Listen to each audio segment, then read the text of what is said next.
Hi everybody, welcome to Ledger Live on October 29, 2008.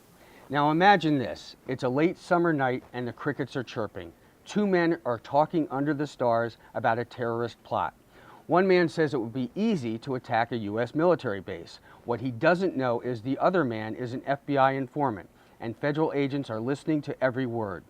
The informant is Mahmoud Omar. He infiltrated an alleged terrorist organization in South Jersey and secretly recorded conversations with that group. Now there's a trial and his tapes are being played for the jury there. The men are accused of plotting to attack a U.S. military installation.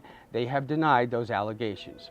Now, turning to politics, the nation will vote for a new chief executive next week, but some Central High students are getting a jump on the election, and they found out that all politics is local. Check out the video. Representing the Democratic nominee Barack Obama, we have Admin Hector. The presidential campaign took center stage at Newark Central High during a mock debate. But a recent shooting turned the debate to local issues. With one of our students getting shot, makes people think, what about my city? What realistically is going to change for me if Barack Obama becomes president? These are the things that folks have to be thinking about. It's great from this level, but on a local level, in Newark, what really is going to change? Preparing for the debate forced students to confront issues they may not have thought about. Abortions and stuff, because I'm not a female, so those things don't really affect me in a way. But now I realize that it's a big thing, and that's one of McCain's big points right now in this election is abortion. I think you need to educate everybody's mind on the upcoming election, on future elections. I think that it's important that everybody is aware of politics. Now forget about the national stage for a moment. What about local candidates in waiting? Take John Crowley, for example. He bucked the healthcare system to save his children from a rare disease. Now Harrison Ford plans to make a movie about his life. Check it out. John Crowley's life story sounds like a Hollywood script. After he and his wife learned that 2 of their 3 children were suffering from a rare neuromuscular condition called Pompe disease, Crowley grew frustrated with the lack of progress on cures and decided to get involved. He left his job to lead a startup biotech company and raised millions of dollars towards research for promising new therapies.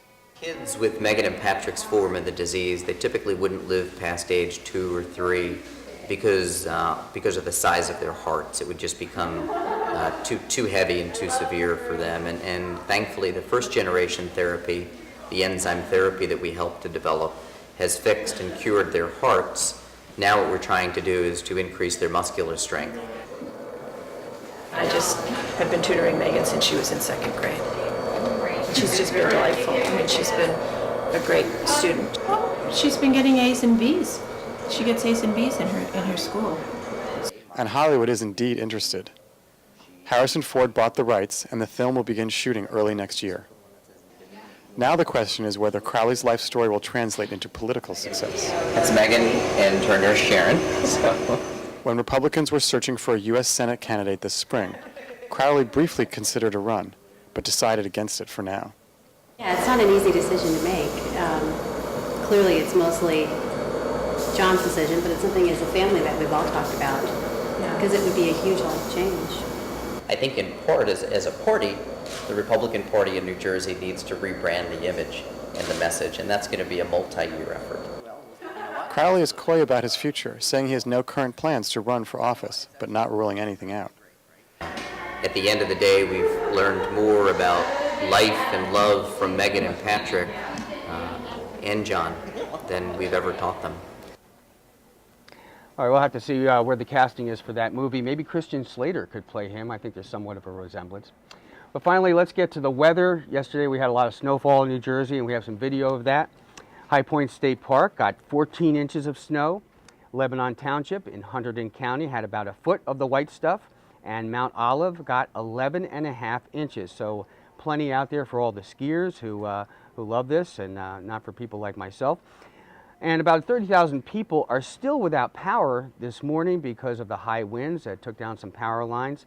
And the weather will continue to be blustery today with winds of about 30 to 35 miles an hour. So make sure you hold on to your baseball cap. Now here's my question of the week. Which will happen first? Speaking of baseball caps, will the Phillies win the World Series or will Iceland declare bankruptcy? You let us know. tell us at ledgerlive@starledger.com and send us your emails, your videos, and your comments. Also, you can check us out at NJ.com as well for all the news that you need on New Jersey. Until then, until next time, take care, everybody.